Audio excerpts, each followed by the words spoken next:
got there? I've got a little hat for you because, we're AirAsia, so we can't not have the hat somewhere. So this is for you. Well, thank you.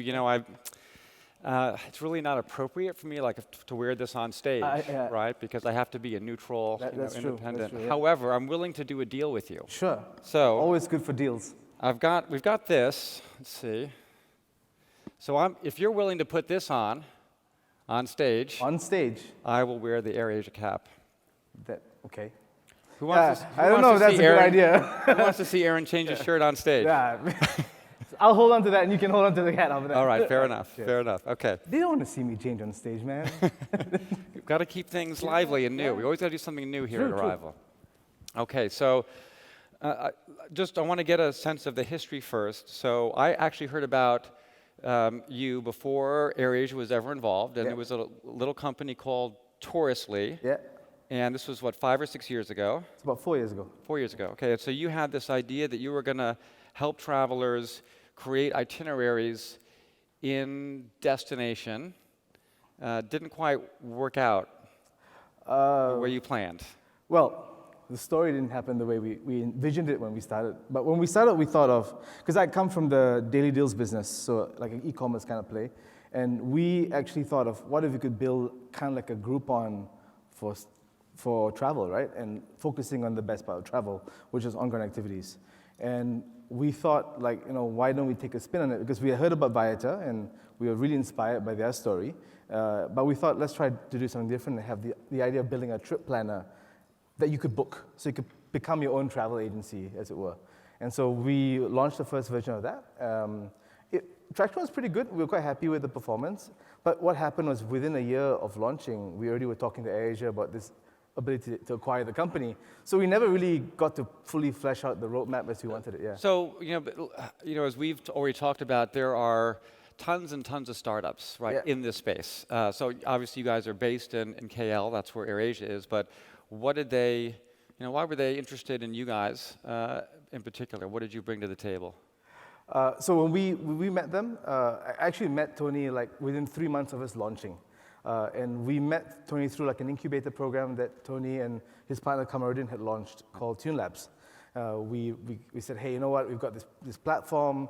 We did the whole Jerry Maguire, we complete you speech, and you got flights, you got hotels, and we can complete the entire booking experience for you. And they got interested, and we did a pitch in front of Tony. And what we had at the time was 3,000 activities on the platform. I think we covered 25 destinations, and we were quite small at the time. But they saw that we had something interesting, didn't want to invest at the time, and they said, let's do a corporate partnership with you.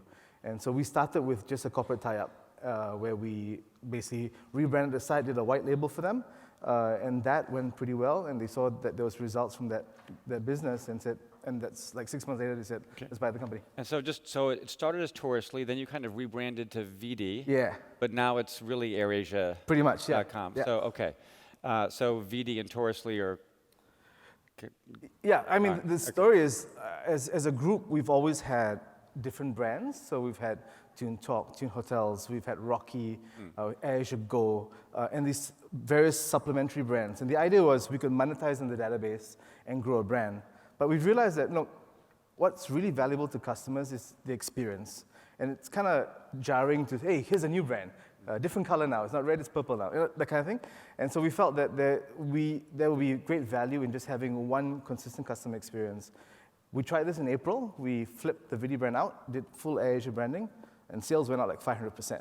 And we saw it's quite amazing what we can do with one brand. And so now we're going to do this with everything. So with hotels, with activities, with transport, all within the AirAsia branding. Can we pull up the AirAsia site? Just something I want to highlight here. So this is the homepage. What's interesting? Well, flights are first, but so activities are right there on the homepage.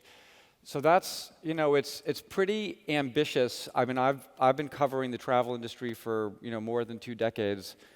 I've seen all sorts of efforts by airlines over the years to go into extend the brand, add hotels, add this, add that.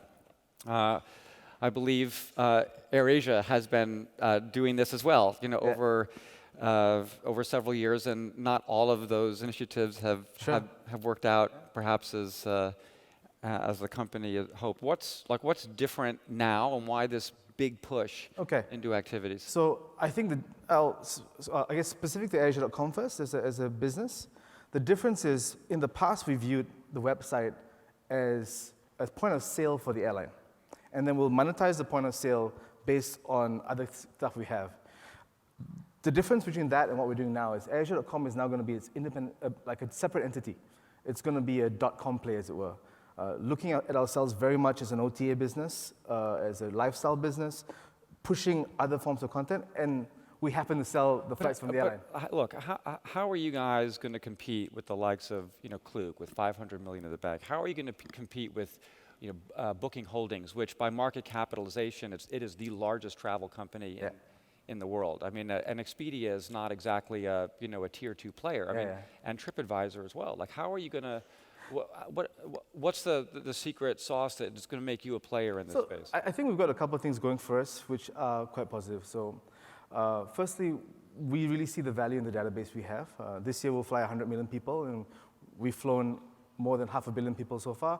We'll hit 1 billion very, very soon. So that's a huge number of users that we get. And this, and every but they have a lot of users too. Sure. So we don't have to spend an additional dollar for every user we acquire. So that, I think, is a huge point. The other thing is that we own the customer booking path, so we have a lot of data to kind of understand what customers are doing through that path. And I think that gives us a bit of information. It's 6 petabytes of data every month that we collect. So I would imagine, kind of looking at that homepage, I'm going to guess that most people aren't Googling AirAsia.com to book a food tour, right? Yeah. So I'd imagine it's more of okay, I'm going to KL, or I'm going to Bangkok, and then if you know something about me, then maybe you're going to, like in an email, you're going to push. Or how is it going to work? We've actually done the email thing for a while now, and that's pretty successful. It's like one of the most successful touch points we have in the group. Eventually, it'll be in the booking path, and with the data we have on the customer journey, we'll do more things in destination and things like that. Another thing that is interesting. The thing that I'm still struggling with though is, I'm still going to get those emails from Klook. I'm going to get the emails from TripAdvisor. I'm going to search on Google, and so again, how are you going to? How are you going to convince me? Even if I book my flight, you got a great deal on AirAsia, but how are you going to do that?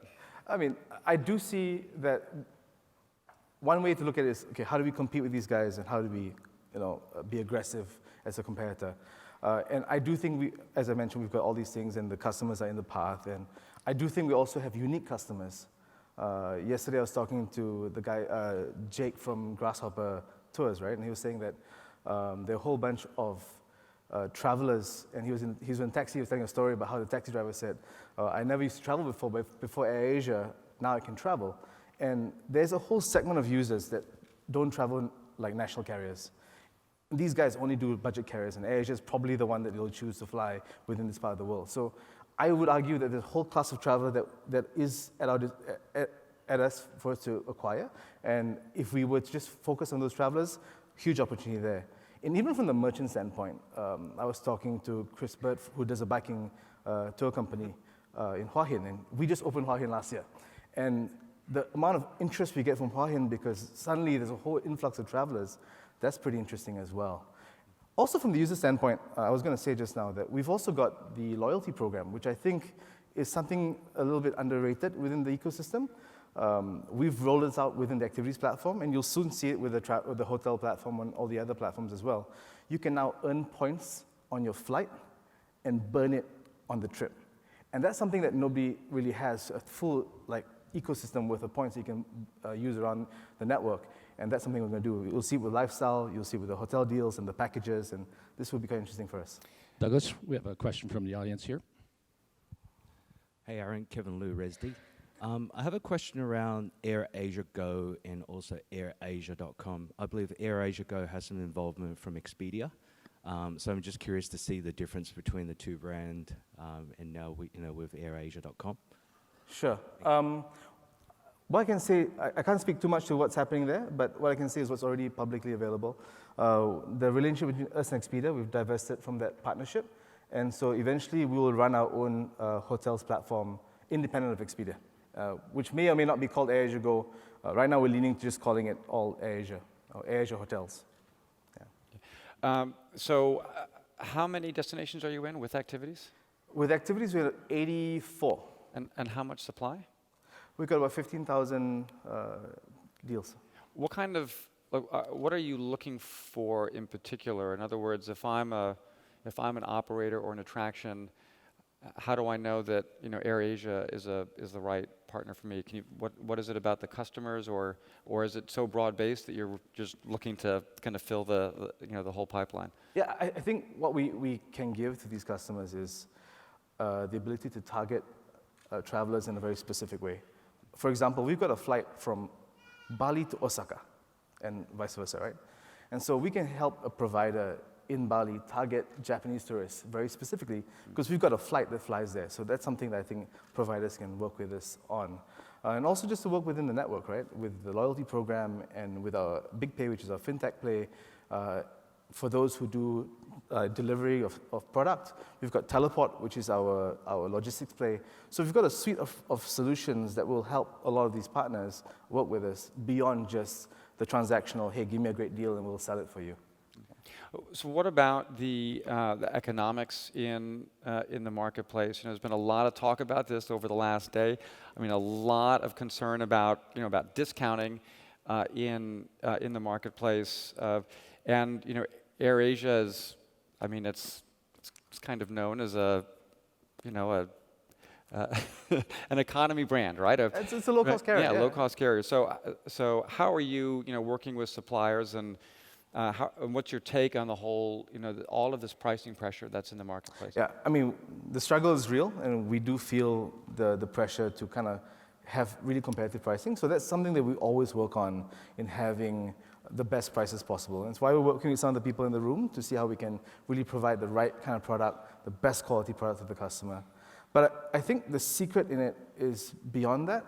And because we're looking at this as an ecosystem play, we're looking at the overall revenue per customer rather than per vertical. So we can look at situations where we can lose a little bit here on maybe activity product or the hotels product, but we'll make it up somewhere else through the entire ecosystem. So are you, I know there's a question, but just one quick, so are you willing to, I mean, because there are cases in the market where you've got resellers that are, going below cost and driving people, I presume some people in this room, a little crazy. Yeah, I've heard. And are you willing to do the same? Are you doing that already? We're not consciously doing this, so we're not really operating on this mode where we have to heavily discount everything. What we are focusing on is providing the right price to the customer at every point we can. My name is Lauren Shannon. I'm with Arigato Japan Food Tours. Hi. Hi. I just wanted to say so yesterday during the Super Apps talk, people asked the question, like, how can you be very local where providers are and be a global brand? Like, that's part of the problem for these big apps. But I think for you guys, the advantage would be you're the experts in Asia. Yeah. Right? So I think doubling down on that, and also I wanted to know if you thought about, a lot of people take discount airlines, but that doesn't mean that they're not willing to spend more in destination. They're saving money on their flights, so they have more money on their vacation. So are you using that in your strategy, sort of owning Asia and then offering a wide variety of pricing? Thank you.